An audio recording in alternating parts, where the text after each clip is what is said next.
Hey, everybody. Welcome to the All In Podcast with Jason Calacanis and Chamath Palihapitiya. We record this podcast, well, on a really unique schedule, Chamath. What's our schedule right now, whenever we feel like it? Basically, it is whenever our significant others get so sick of us that they kick us out and say, don't come back. Yeah, we get thrown to the pool house. We decide to pop up the podcast. You're in Atherton. I am in the city in San Francisco. Thank you, Duke of Discretion. Is there anything else you'd like to do? Tell them my address, beep. my gate code. Gate code, off the fence. We had two guests on that people just went absolutely crazy for. The two but Davids. They weren't available, so we're just going to talk shit about them. No, we have two amazing Davids in our lives. David Friedberg and David Sacks, and they are super smart, super effective at their work. Everything we're not, Chamath. And so we thought we'd bring them back on the podcast, and we'll do a little roundtable here and talk about life in the age of Corona. So welcome back to the podcast, David Sacks. Yeah, good to be back with you. And also David Friedberg. Thank you, guys. Happy to be here. All right, fantastic. So I just want to start off with our quar check. How is everybody doing in this quarantine? How's everybody's mental health? Let's start with you, Sacks. Well, as you might be able to see, we've moved our bunker to undisclosed Mexican location. And, and it's been great. I think it's really kind of sad because where we're at is a tourist city that would normally be at peak season, and it's just deserted right now. All the construction stopped. Normally you see lots of, hotels and houses being built, and that's all stopped. And there's no tourists, so it's all just kind of cleared out. But I think it's quite safe. Every worker that I've seen here since we landed at the airport got transported to the community we're at, has been wearing a mask, much more consistent than I think in the U.S. And, I think it's been fine. Now, of course, you founded the craft venture capital firm, and people know before that, you obviously did Yammer and sold that to Microsoft for $1 billion plus. And before that, you were the COO at PayPal. What's going on with your business? Are you actively investing? And how is your firm running remote? It's worked very well. We've always been super collaborative as a firm. We were already on Zoom, and we share everything on Yammer. So for us, just moving to Zoom wasn't that difficult. We've done 4 or 5 deals, I think, since the whole kind of quarantine started. I'm sorry. Did you say that you actually use Yammer now in 2020? We're still using it. Oh my God. Is Yammer still available? Yeah, that's insane. Insane. It's kind of gotten a little bit buried inside of Microsoft, but you can certainly still get it. And no, we love it. The whole firm kind of works in Yammer, and it works very well for us. And now what's going to happen with this incredible office that you have, this beautiful office you have in San Francisco in commercial real estate? Now that, are you going to come back to work? We saw Twitter and Square, the Jack collection of companies, they're not going to come back to their offices. They're work from home primarily going forward. What are you going to do? Well, it'll be a great asset for us in the year 2025 or something like that. We will eventually go back to work there. I think that the team still likes having an office. I think, the idea that everyone wants to work out of like a small room and, extra room in their house, I think is probably it's probably a little overrated. I think people would like to get back to the office. But do we have to have one? No. I think we've proven that we can do our jobs via Zoom. And, we've done we've done, like I said, we've done 4 or 5 deals since this started where we haven't met with the entrepreneur in person. It's all been done via Zoom. Wow. And it's worked great. All right, Chamath, how are you doing? What's your mental health like? I get to see you once in a while on CNBC throwing bombs. But how are you doing? I was really excited for phase 2 of the shelter in place to start here in San Mateo County. So that's been really good. A new poker table that I had built arrived today, which I'll be installing after this. And what I mean by I'll be installing... You'll be supervising. I'll be supervising. You'll be watching as people do real work. I'll be watching, and it's a beautiful table. I saw the pictures of it. Does it have an infinity edge? Is it an infinity edge poker table? No. But I'll send you a picture when it's all done. But it just looks stunning. And I really want to try to organize a game soon so that I can get you guys back into into my little cave here. Yeah. I am ready for this shelter in place to end. I'll just be honest. And I think that my sentiments are the sentiments of a lot of people. It's really tough. Really, really tough. I'm losing all my motivation, to be quite honest.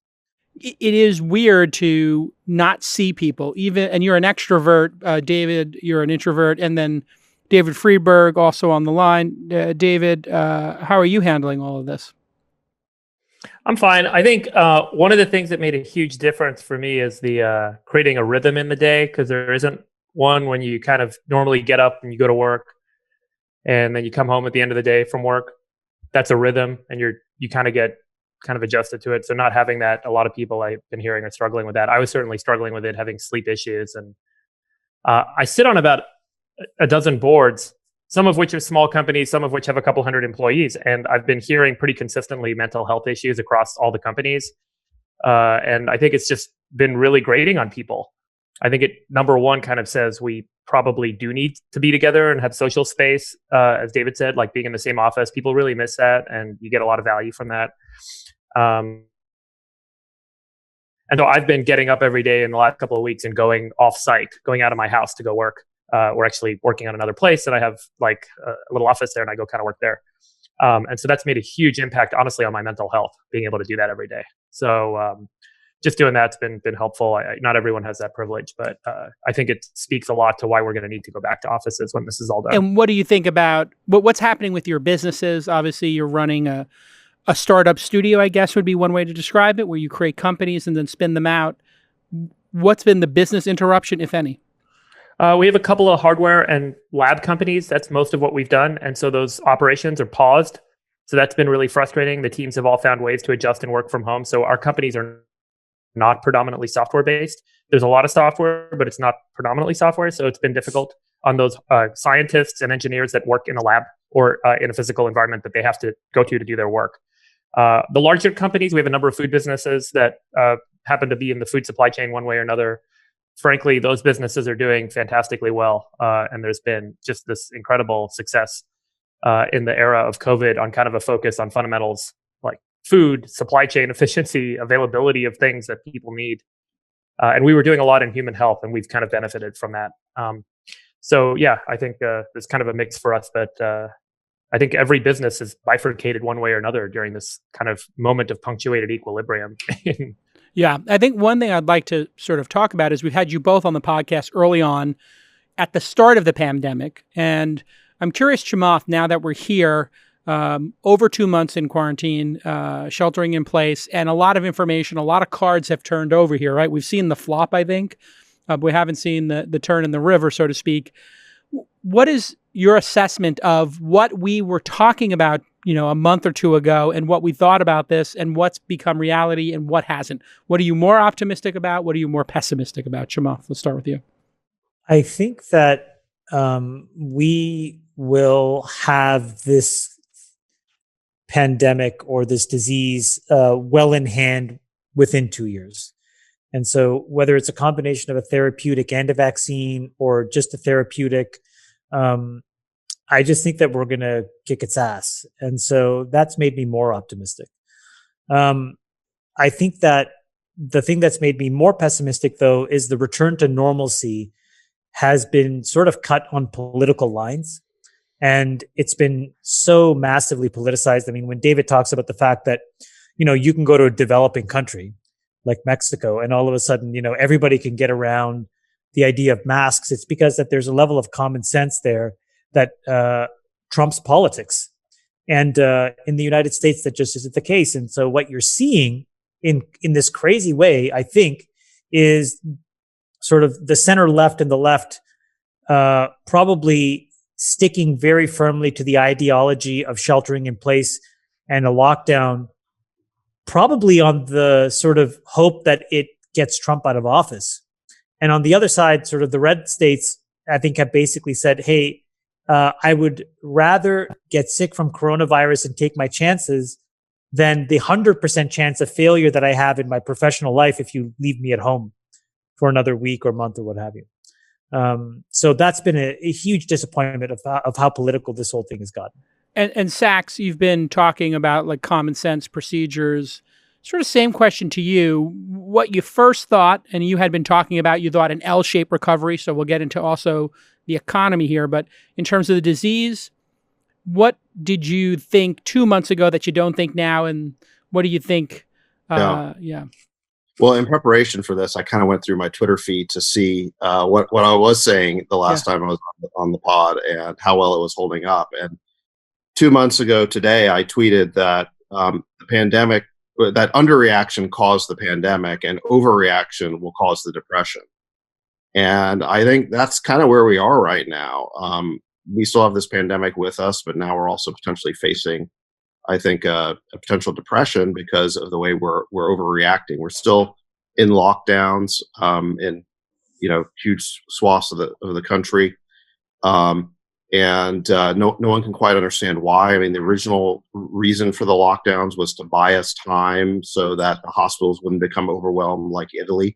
Well, nowhere in the country did the hospitals get overwhelmed, and we're still in these lockdowns. And so I think that it's long overdue for it to end. Now, at the same time, where I agree with Chamath that this whole thing's become politicized, where the people who generally want to get us out of lockdowns don't believe in doing anything. They're not even. A lot of them aren't even willing to wear masks, which I think is just kind of insane. So, where I come out on this thing is that I think we should end lockdowns, but wear masks. And it's very hard to find anybody, in the political spectrum who agrees with that, because, one side wants to keep lockdowns going indefinitely and the other doesn't want us to wear masks. And it makes no logical sense, obviously. And if you think about our political system, the left is so far left that the moderates on the left side don't have a place to live anymore. And then on the right, the conservatives, which I would put you in the group of, who were, looking for fiscal conservatives, they don't have a home anymore either. And so the most reasonable approach is clearly to start going back to work for people who are not at risk and who wear a mask. Yeah, I think there's been, since the last pod that we did together, I think there's been 3 kind of major discoveries or sets of facts that have come out about the virus. Number one, the official fatality rate has been which is about 6%. It's a very high fatality rate. It's pretty scary. But we now know that that's overstated by probably at least 10x, because it doesn't take into account all the asymptomatic cases or mild cases that just never got tested. And this is the fatality rate of people who contracted the virus. Right. Yes, exactly. As opposed to people whose case, the problem with it's kind of a debate between the IFR versus the CFR, the infection fatality rate versus the case fatality rate. The problem with kind of the official CFR numbers is that only the people who got really sick ever got tested. And Friedberg was the earliest person I know to start talking about the need for wide-scale population testing and these blood serology tests and other kinds of tests to establish what the real baseline is. But regardless of and there's been a whole bunch of different tests with different results. We don't know exactly what the true IFR is to this day, but we do know it's probably closer to 0.5% than to 5%. So that's sort of discovery number one. I think discovery number 2 is, and we saw a little bit of this from the Wuhan data, but now it's really clear that which populations are at risk. And the data seems to suggest that people under 60 who are healthy, don't have sort of pre-existing conditions, are 50 times less likely to develop, or there's a 50x greater chance for those over 60 in terms of having a really bad outcome. And so for people under 60 who don't have these pre-existing conditions, it's just not, yes, there's always, examples to the contrary, but it's not this sort of gigantic risk. And so for 2/3 of the population, they don't have a huge risk, and we're still locking them down. I think the third study, and not just study. There's been studies and there's been models, and then we've also seen practice. Is that wide scale use of masks, sort of ubiquitous mask wearing, is sufficient to control the virus, meaning to stop the exponentiality of the virus. We've seen, in the Asian countries or Czechoslovakia, other places, they've been able to get the so-called R naught, the viral coefficient, to go below 1 with wide scale use of masks. And so we have a way to prevent the virus from going exponential that doesn't require lockdowns. And so the thing, I blogged about with the last time I was on your show was, why would you do this most severe thing, these lockdowns, and not do this easy thing that's just merely inconvenient, which is mask? Friedberg, when you look at it, and you're I think have the deepest science background of all of us, how do you look at this pandemic now that we're 75 days into it here in the Bay Area, and obviously, this started in December, it looks like, in China. What's your take on it now? What did you get right early, and what have you changed your mind about recently? I think I'm actually funny when you say that. I just pulled up the original WHO Joint Mission on COVID final report. And the date of this report, by the way, is February 20th. So there was this big thing they published 40 pages long from the WHO. And in it, they highlighted, this fatality rate estimate inside of Hubei, Wuhan, and outside of Hubei. And we knew from this data very early on that we were at about a 0.5% fatality rate. And then, we saw all of this other stuff happen with Korea and the Princess cruise ship and the NBA players. Very early on, we saw all these people that were roughly asymptomatic. And we're starting to get two kind of explanations for why that is. But from the beginning, I felt really like, this is going to be a largely asymptomatic kind of spreading infectious vector. What I got wrong was when we went into lockdown. I don't know, Chamath, if you remember this, when we talked the first time on Jason's on your guys' podcast, I asked you guys, or you guys asked me when I thought we'd be back, and I was like, April 7th, we'll be back at work. And I also had a bet going with you guys, and I said we're going to have less than 20,000 deaths in the U.S.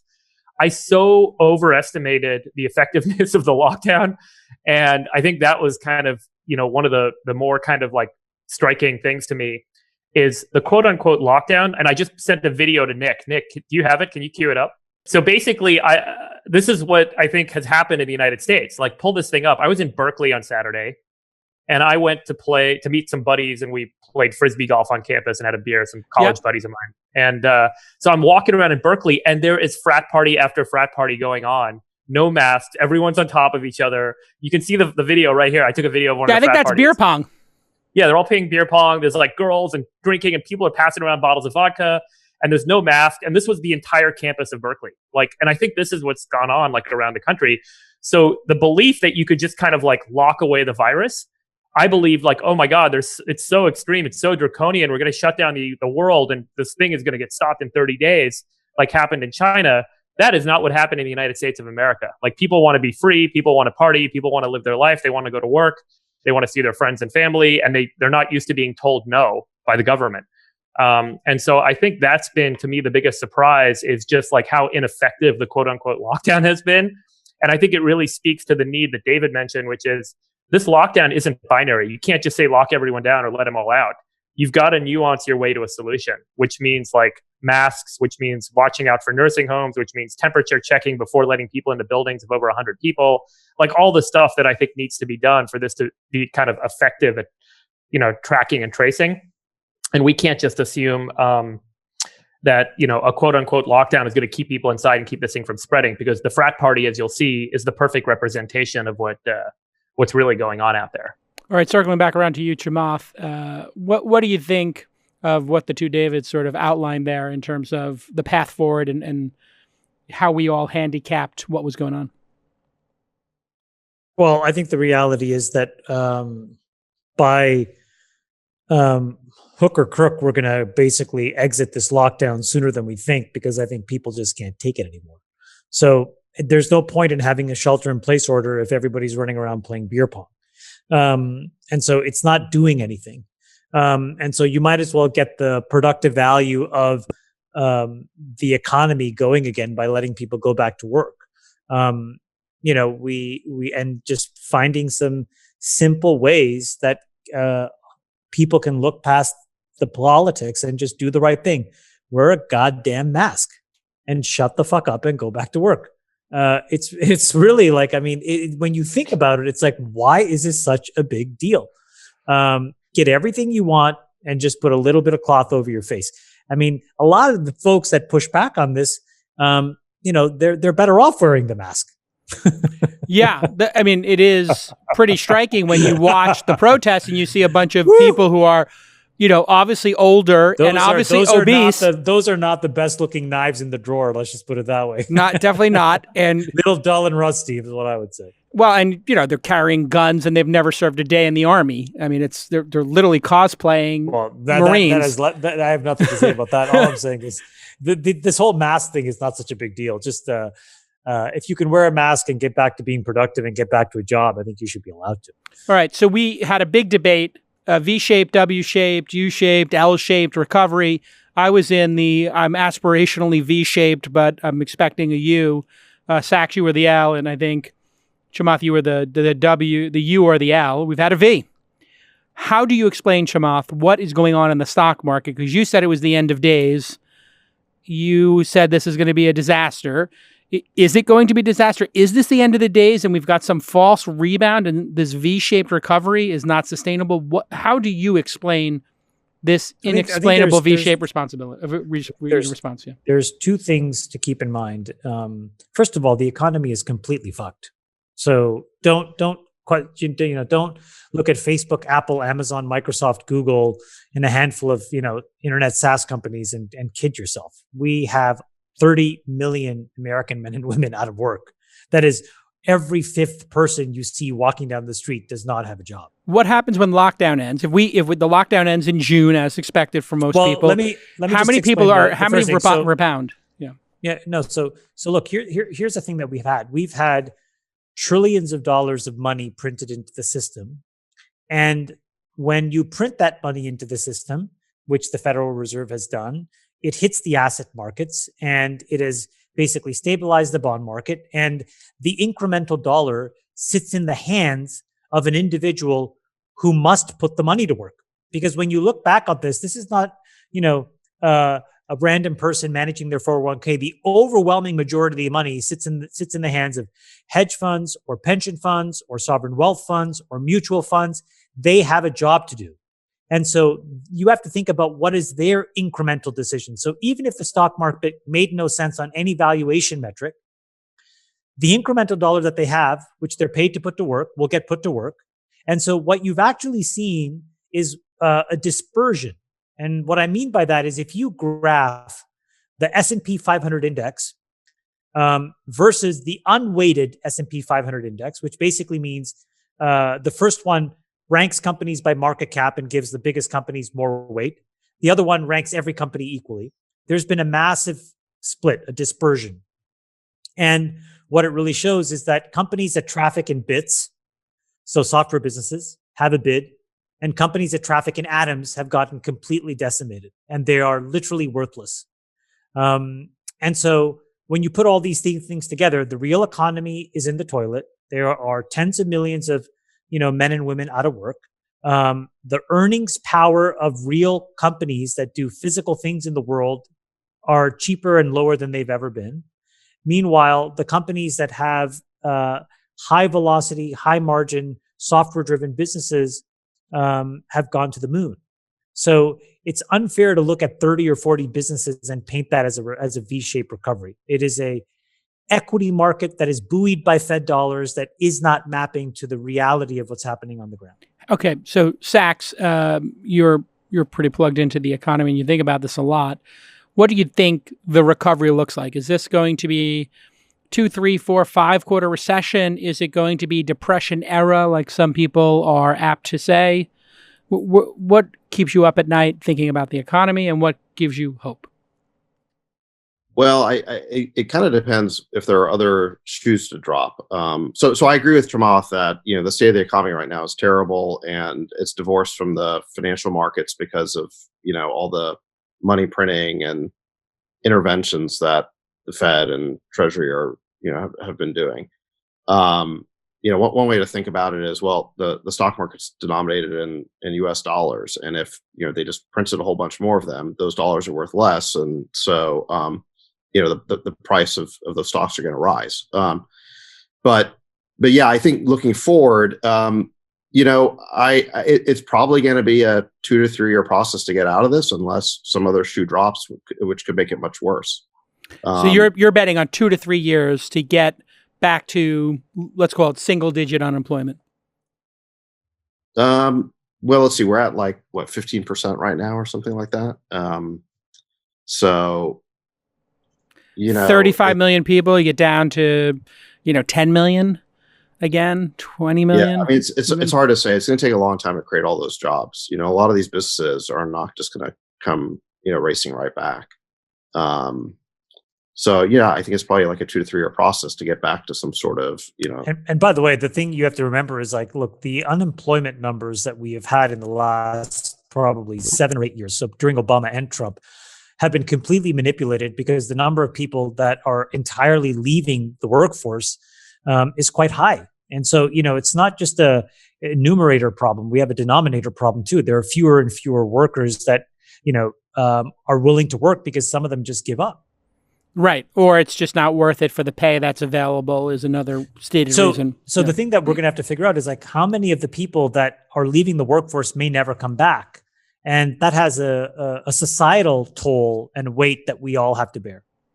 Yeah, there's going to be a lot of people who maybe are in their 60s or maybe even late 50s. They got 10, 20 years left that they could be working in management, sales, whatever it is.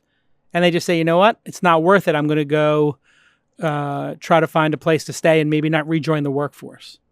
Early retirement or just capitulation. Yeah. Well, but remember what I said about other shoes dropping. I mean, we're still in the early. I think we're still in the early stages, seeing the repercussions of what a 2 or 3 month shutdown of the economy. What that's going to look like, and so the wave of defaults is just beginning, and who knows what happens with cities and states, and so on down the line. I mean, who knows? Do the debt markets have kind of an inexhaustible desire to buy U.S. debt, or could we reach some sort of saturation point, and then that triggers the next set of crises. So we just don't. I would say the 2 to 3 year outlook is the one that's kind of like what it looks like today. But if there are these other big shoes to drop, it could turn into something much worse. I think, Friedberg, we're all in agreement that there will be a second wave of some type. Just depends on how big the spike is. Do you think there'll be another New York City level outbreak where we'll see, 2,000 people, 1,500 people dying in a certain region every day for some sustained period of time? What are the chances of that happening, Friedberg? I don't know. I mean, I think going forward, the New York situation, people's behaviors have been shocked. So, to the points earlier, the most effective thing you can do is stop coughing on your hand, touching a railing. Someone else touches the railing and touches their mouth. I mean, that's kind of how this goes. There's been early on some weird aerosolized studies that they've kind of said, hey, this thing spreads in the air and so on. It's really, you got to be in a closed kind of confined space. So people are wearing masks now. So the likelihood of the transmission happening at the rate that we saw in New York, great paper out of MIT, by the way, that shows how this happened on the subway. Really? Identified the subway as kind of the primary vector that drove transmission in New York City. That was always my thesis. Yeah. And I remember talking about it and saying, how is this not obvious to everybody that 8 million people ride that thing every day or something? Like, it's so obvious. They did an incredible job proving it. So it's not like people running in Central Park or spreading coronavirus to each other. It's everyone in these confined spaces coughing in the air, and then you kind of get this stuff. And 20 people get on and off at every stop. That's the other thing people don't realize, is that it's not just a bunch of people. It's not an airplane where you have X number of people going in one direction for 3, 4, 5 hours. This is 20 people getting on and off every 5 minutes. It's almost like you couldn't design a better incubator for it.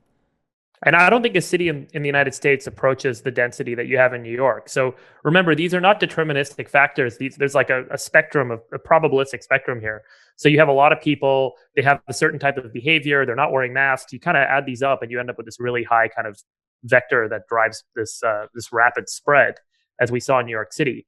You're not going to see that in Dallas. You're not going to see that in Houston. You're not going to see that in San Diego.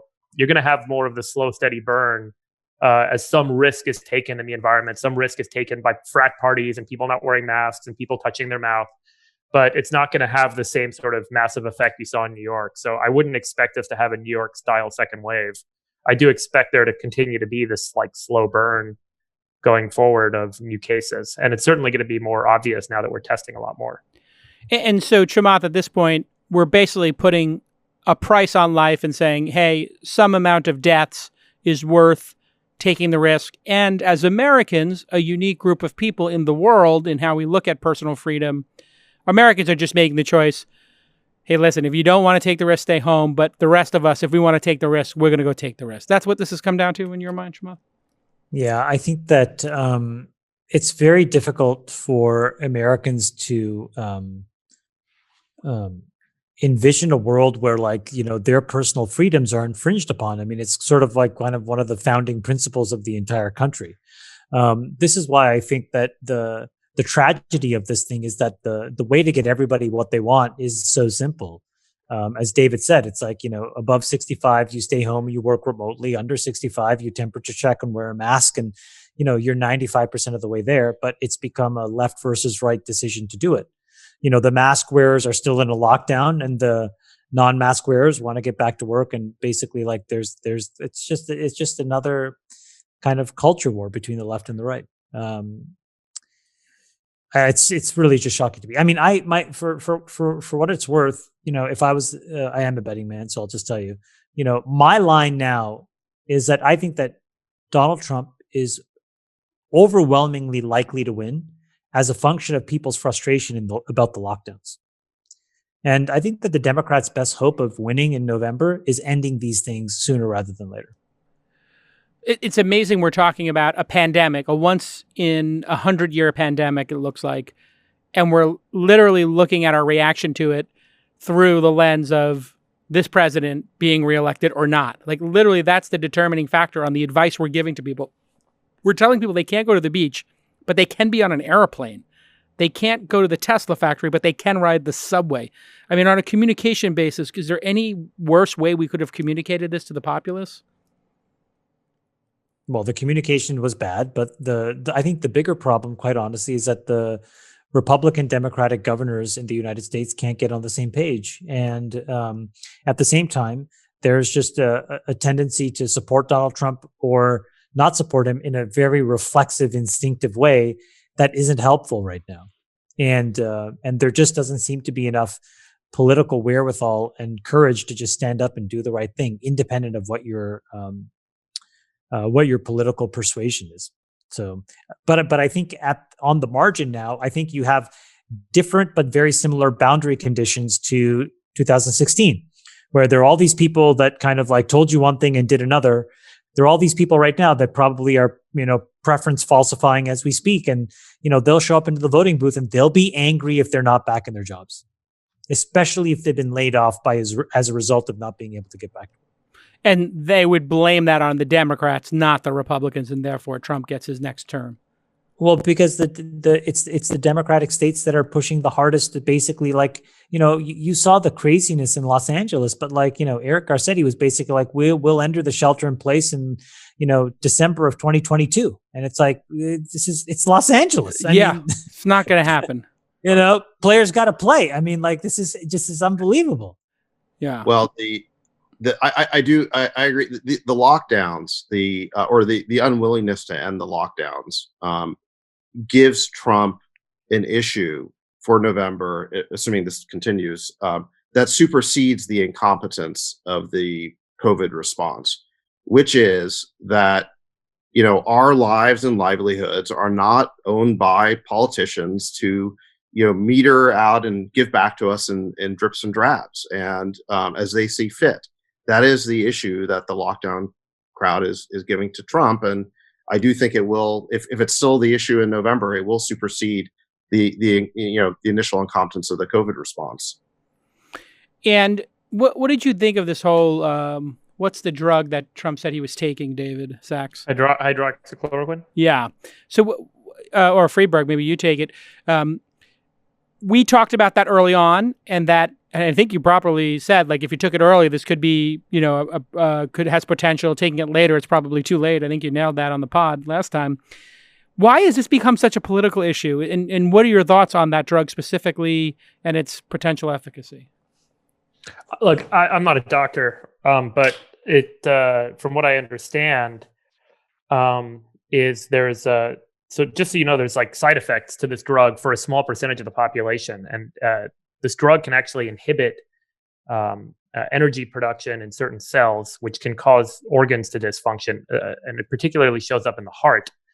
So people end up with what's called a long QT interval and potentially some heart issues that can be pretty dangerous and deadly, depending on your body. So it's really a little bit of an unknown. There's also issues longer term with vision impairment, can damage your retinal cells and cause vision loss. So there's risk to this drug. It's not like taking an Advil. It is a measured risk. It's a low probability, but the severity can be high. And so typically with a scenario like that, doctors and scientists like to see, phased clinical trials, and you kind of do, randomized, and you have placebo and testing. And so that hasn't necessarily been done for this particular virus, this particular condition. And often the design of those studies matters a lot. So you could give it to a bunch of quote unquote COVID patients, but if it's not being given to COVID patients either before or right as they're getting sick, maybe it doesn't show the results that you would expect from a prophylactic treatment, meaning you're getting it before you're really sick. And that's where it may be the most efficacious. And so some people are saying, wait, we don't know enough. Don't do it. It's not worth the risk because of that small percentage, high severity problem. While others are saying, oh my gosh, it's totally worth the risk because the downside if you get coronavirus can be really bad. And, so there's a lot of room for debate here. And when there's a lot of room for debate, you usually kind of revert to some sort of base belief or some base kind of political point of view or something. And I think that's what's gone on here. This isn't a clear cut, the sun is yellow and the sky is blue kind of conversation. This is like, I can interpret this a lot of different ways. It does seem that, like, look, this drug, like a lot of, has an effect in the same way that a lot of other, that this drug might have on a lot of other viruses. And this especially plus zinc, and this Z-Pak, this azithromycin, which is an antibiotic, together may be really effective. And so, yeah, if you weigh the downside and the probability of that downside for a patient against what the potential upside would be, depending on their risk factors, now that we know those better for COVID, you can make an educated decision, and maybe it should just be left in the hands of doctors versus like have some national statement about it. I don't know. But yeah, certainly a lot of room for debate and thus a lot of kind of, political engagement on this. Sacks, there's been a lot of talk about what the Bay Area looks like after this, whether it's commercial real estate with Twitter and Square going full work from home, and people not wanting to work in cities. What are your general thoughts on what the world looks like a year from now and maybe 5 years from now? If there is going to be some permanent change, what do you think it would be? Well, there could be a big resorting. It kind of depends if the virus becomes endemic. It's just something we kind of end up living with. But let's, if it does, if you're like over 70, are you really going to want to stay in a place like New York City, or are you going to want to go somewhere else? And so I could imagine if this does become this long-term thing that's just an endemic, if we don't have a vaccine, I could see cities resorting where, New York is people who are comfortable with COVID risk, and, excuse. I think San Francisco, the big issue with San Francisco is that there were always a bunch of reasons not to want to live there. The city just seems like chronically mismanaged.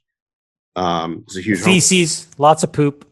There's a huge homeless problem. It's just public health issues with that. There's a lot of crime that isn't responded to properly. So there's all these like reasons not to live there. But the reason why people chose to live there is because the tech industry had a very strong network effect, and you needed to be in Silicon Valley or San Francisco in order to have access to these jobs and opportunities. And if those jobs and opportunities are now available via Zoom and you can be doing them from anywhere, are people still going to choose to live in San Francisco, with with the cost of living and housing and apartments and all the rest of it that goes along with it. So yeah, I mean, I think there is some chance that this whole remote work thing could break Silicon Valley's network effect, and that would be really bad for places like San Francisco, which otherwise might not be the greatest places to live.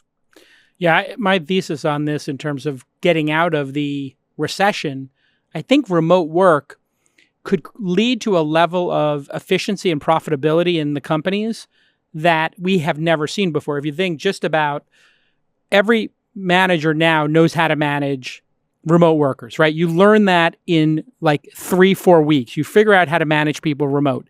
Even people who hated managing people remote. All these Gen Xers and boomers who are managing, millennials and earlier Gen Xers, they now know how to do it. And what they quickly learn is these 3 or 4 people in my team are crushing it. These 2 or 3 people don't need to be here. They're not actually adding any value. So I think what's going to happen is they're going to cut the bottom people. Then they're going to cut their office space. Now you've removed, I don't know, call it 30% of the cost basis of a business, 40%, and it's operating better and people are happier. And then when you do hire somebody, there's going to be more talent available, and you've just opened it up that you can hire somebody anywhere in the world without an office, and you don't have to relocate them, and you don't have to pay, I don't know what you guys think the average additional cost is to be in San Francisco, but I'm going to say $30,000. So a $40,000 a year job or a $50,000 a year job becomes a 70 or 80, something like that. And if all that happens, these companies are going to be so profitable that they're going to start growing, and that leads us out of the economic downturn. Any thoughts on my thesis? That's not a thesis. That's a hope. Yeah. Hope's not a fucking strategy, Jason. Well, I just think it's a potential way out. What do you think in general about this trend of remote then, Chamath? I think it's great. And I think that we're realizing that, there's no monopoly on innovation, and companies can be really productive remotely, that most of the work in an office is busy work and politics, and you can cut it all out. And you can do the same amount of work in much less time, which gives you more time to frankly be with your family or take up a hobby or learn a second language or a third language. I mean, I just think it's so much better for people to realize, like, we got to, it's not like it's not 1820 or 1920, it's 2020. So we're going to live to 100 years old. Like, we have a long time to be in the grind. And so, working and accomplishing what you used to in half the time, and not having to commute, and being able to live where you want and your people you like, man, that has a huge positive impact to your kids, your community. It's just way better. I just think offices are just complete kind of like, it's all Shakespearean theater in the end, and cutting it all out is great. And specifically, San Francisco is just a complete cesspool dump of shit.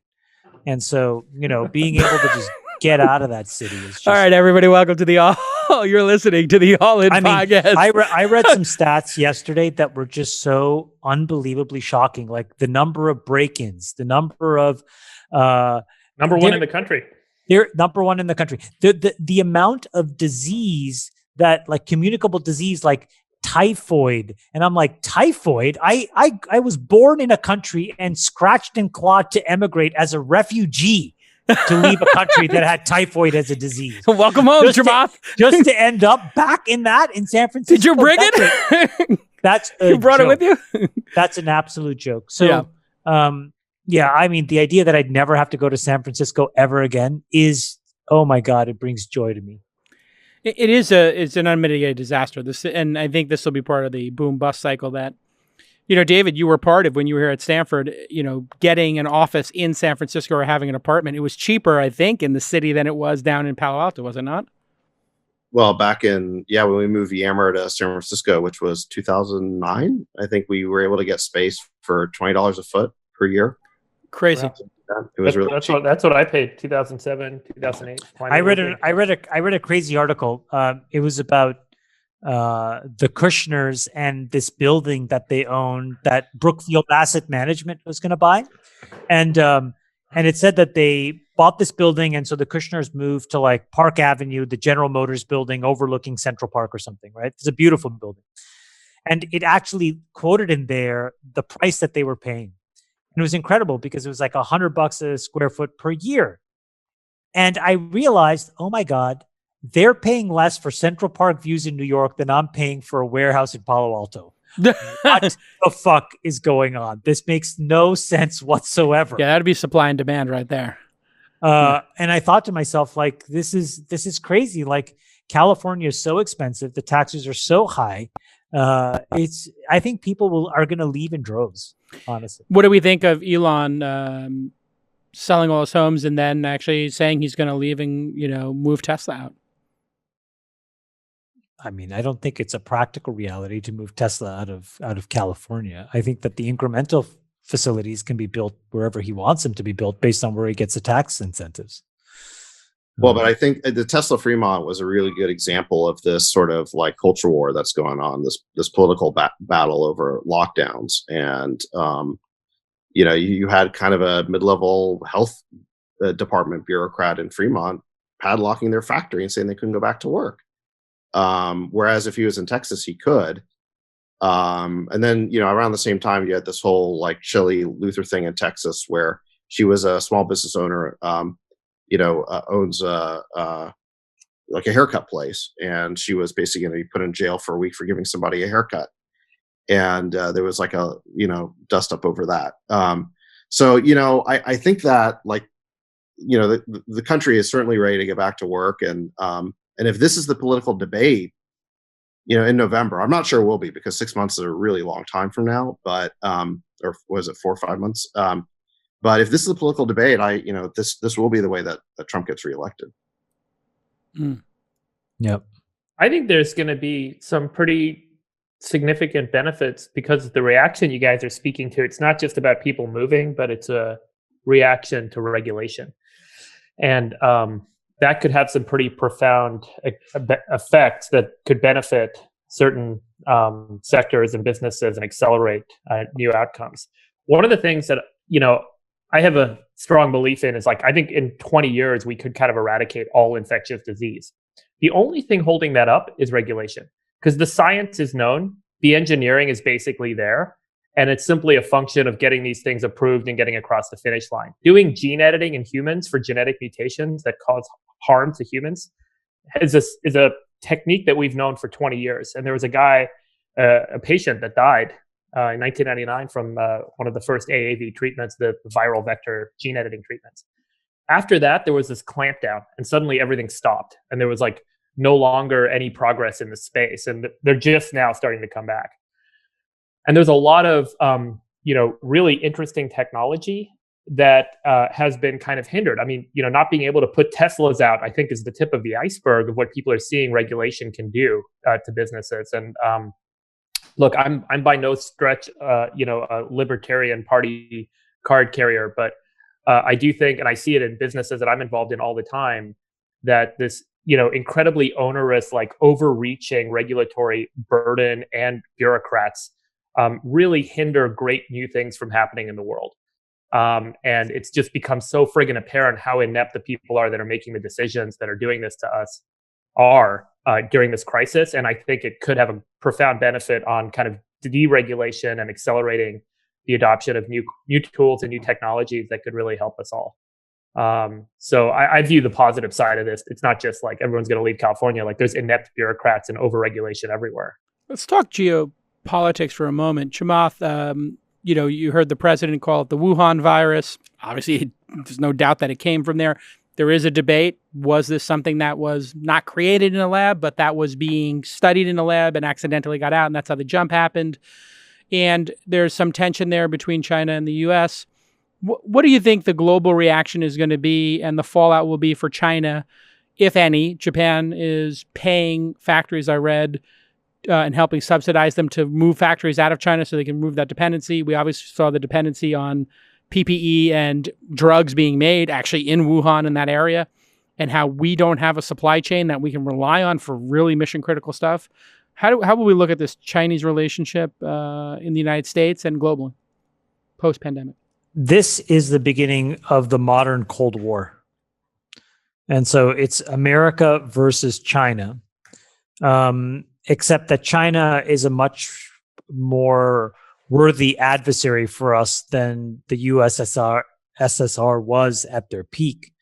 And the reason is because China has been making strategic investments for the last 30 years. The biggest thing that prevents China from really going guns blazing broadside attack on the US is that the US dollar is still the reserve currency of the world. But even there, China, is trying to do a digital currency and a stable coin. And these are all these state-sponsored initiatives that come from, frankly, just strategic decision-making to try to usurp the United States as the most powerful country in the world. And so, again, it goes back to, is this a political issue, or is this an ideological issue, or is this an exceptionalism issue, or is this just a practical reality that we do not want another country being number one? And can we all agree? And if we can all agree, then I don't think they'll win. Where do you sit on it? For you, is it practical? Is it ideological? Completely practical. I have zero, I've been thinking about this a lot because I have not done any investments, and I just did my first. Oh. So it's been 3 months, and it was a credit deal, so it's not even equity. I was reflecting on what am I trying to do, because I felt myself frenetically, spending and working too much, and looking at all these different opportunities. And I realized, wait a minute, like, my job here is not to win some finite game. Like, this is not ending like a basketball game or a soccer match. This is like, I'm trying to be in this thing for 50 years. So my goal is to survive. And the reason why I say that is my ideology is very fluid. I have to be able to adapt to market conditions as they change, because if I want to be a relevant, person in the world in 50 years from now, first rule of business is don't go out of business. Second rule of business is don't forget rule number one. Right. So in that context, I think it's a very practical thing that we just have to deal with China and make sure that they do not usurp America's standing in the world as the most important country of the world. For me, it's ideological. I just don't want a communist country. I don't care about that. That is torturing their citizens as the number one country in the world. I think Jason, it's extremely dangerous. But I have a real issue with this. Like, I don't think you have the right to judge. Just like Californians can't judge Texans, and Texans can't judge Floridians. Oh, no, you're wrong. You absolutely should judge people who are torturing people and not allowing people to have freedom of speech. You should judge them, actually. Actually, for human rights violations, I think you should judge people. I think that there's a lot of that stuff in America that you stay silent on. No, that's not true. I am absolutely for cannabis. Anybody who's arrested for cannabis violations and low-level drug things, I think they should be let out of jail, just like J.B. Pritzker did in Chicago. I mean, and I think the death penalty should be repealed here because we don't apply it properly. Those are the number 1 and 2 things, probably in the United States, that go against the human rights, the Declaration of Human Rights. And I'm actually very pro fixing those things. I was totally against waterboarding, and I think that was the worst moment in modern American history. I honestly think that, like, China's going to do China, India is going to be India, and instead of getting caught up in our own ideology, you should change it in your own country, and then make sure that the other country doesn't win. Well, and that's my point: is do you believe engagement with China leads them towards democracy and better human rights conditions for their citizens or not? Again, I think the fool's errand. That is an absolute. Well, it worked for East Berlin, and it did work in saving Europe from the Nazis. So, but the boundary conditions are entirely different, and China has proven that it works. Europeans were genetically bred to be lazy oligarchs. They just needed an excuse. Okay, everybody. I think we just got kicked out of the iTunes store. Saxy poo. Yeah. China. Hawk, Dove, engagement, isolation. Where do you stand? You heard Chamath say his position. Where do you stand? Yeah, decoupling from China is going to be a bipartisan issue now. I think both candidates now will be. Well, Trump is going to run blaming China for what happened, and I don't think Biden's going to be defending China. In fact, they're going to try and peg him with the whole Beijing Biden label, and he's probably going to need to try and out Trump on China. So decoupling is going to happen. It doesn't really make sense for us to be dependent on China for our antibiotics, for our medicines, for our PPE, for any of these any of these products that are important for national survival. I think all that stuff is going to come back home. I think, trading with them for other things might be toys, apparel, things that just aren't fundamentally strategic the same way. I think that can continue. But, the thing about trade is it creates interdependence. And I don't think that this country is going to want to be dependent on China for anything strategic anymore. Two questions for you, David. What is China's liability, if any, at this point with this pandemic? Obviously, if they, they withheld information or silenced whistleblowers, that's a whole different level. And then TikTok. Should we allow TikTok in this country? Should we, if we're not allowed to have Facebook or Twitter in China? Take those questions either order you want. Well, on liability, I think, their liability is huge. There's still a bunch of questions we got to answer around where exactly the virus came from. But the really fateful decision that I think China made is when they shut down travel to Wuhan, to and from Wuhan, with respect to other parts of China, but they let people from Wuhan just kind of, leave to go all over the world. And so, they weren't letting people from Wuhan go to other parts of China, but they were able to come to the US. And so I think they do have huge liability, but are we going to hold them to it? No. As a practical matter, we're not going to, it'd be a mistake to try and change the principle of sovereign immunity in the courts. But I think in terms of popular opinion, they do have. There are other ways to quote unquote punish them. And the U.S. is already doing it. So, for example, the U.S. is limiting and constraining Huawei's ability to get access to 5G. And so, it really forces China to either buy European and American equipment, which is essentially to say that, the Five Eyes will be able to basically spy into China. Or they have to basically, storm into Taiwan and take over TSMC.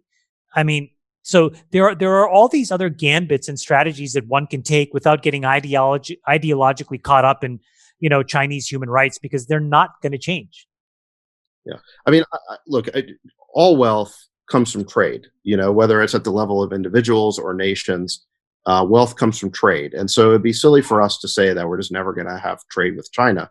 But I think that, trade also creates interdependence. And so we're not going to, I don't think, continue to engage in or to depend on them for things that are vital to our national survival. And so, that's going to be the change. And the other thing is, we're going to demand that the trade be more reciprocal.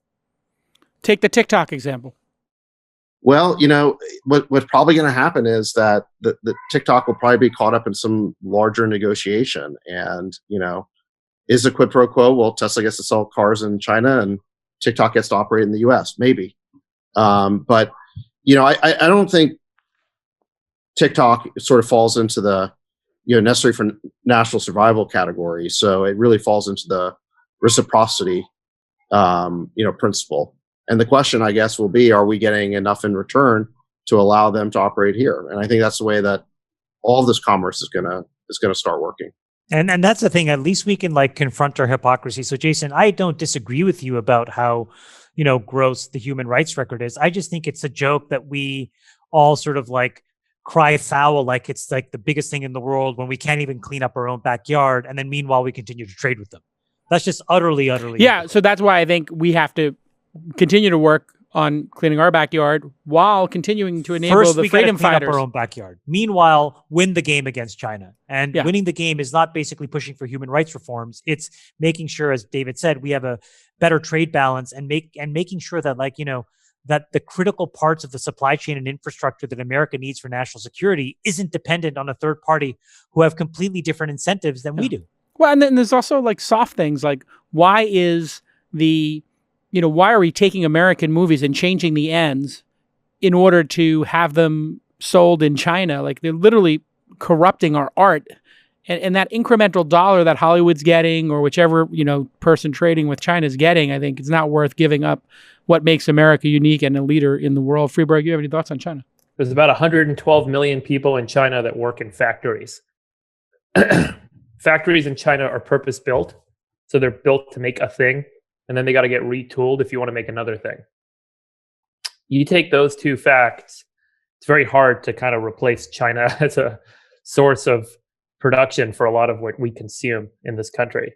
That's the reality. So there's two ways you could go, and then there's two kind of necessities, and you end up with a matrix of like 2 by 2. You could decouple from China and basically recreate that same production system here in the United States, and that just wouldn't fucking be possible. Like, we don't have enough people to work. We don't have the ability to do that. The cost of everything would go up by 5x. We could invent new systems of production, which we have the ability to, 3D printing, biomanufacturing, all these other kind of really interesting ways of making stuff that could replace the old factories that are run in China. Similar to kind of what maybe Elon has tried to do with his automated, factory with Tesla. And so through automation, through 3D printing, through biomanufacturing, you can kind of change the methods of doing this stuff. If we could do that, then we could decouple from China. So the reality is, like, I don't know, like, how we continue to consume things at the, as a percentage of wallet share that come from China without rebuilding how you make stuff. No, but that's the whole point. By the way, I think the reason why that's valuable is that that's the best way for us to actually get back to an inflationary cycle as well. So I completely agree with you. It is incredibly inefficient. It'll be incredibly costly. But that's where I think you shift the balance of power so that instead of all the power sitting on the side of capital, you shift it to the side of labor. Labor demands more wages. And then all of a sudden costs go up, input costs go up, prices go up, inflation exists. And that fixes a lot of our debt problems. It fixes our deflationary super cycle. It fixes a lot of things. And so if things got more expensive, it would be good for the economy. It'd be very good.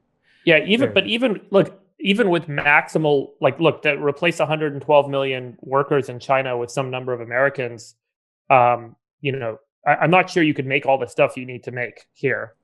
Yeah, I mean, there's other countries too. I mean, I think people are moving Japanese are moving factories to Taiwan and Vietnam.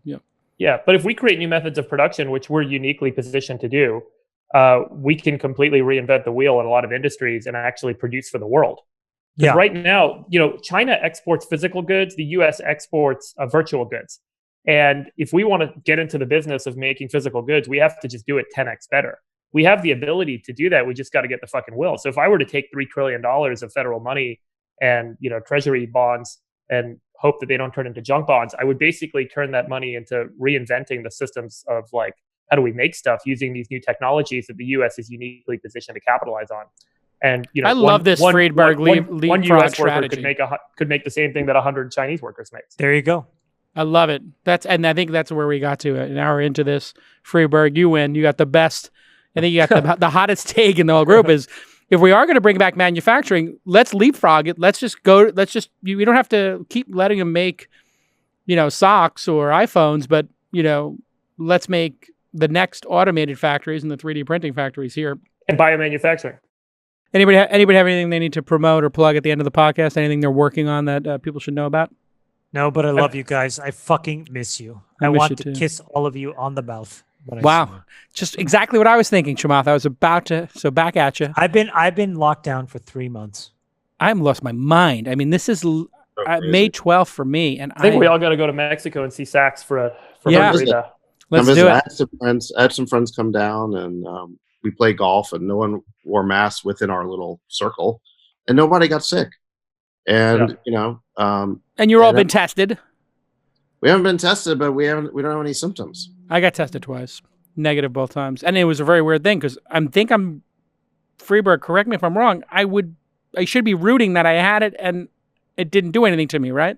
Totally. By the way, let me just say one more thing. That's a really interesting finding. This paper came out a few days ago that shows that 40 to 60% of the population that has never been exposed to SARS coronavirus 2, the current coronavirus, already have activated T cells to the virus. And the reason is that they've had other coronaviruses through a common cold, and they've developed this immune response. So this may explain why a large percentage of people are just so asymptomatic and totally fine. And it's a pretty astounding finding.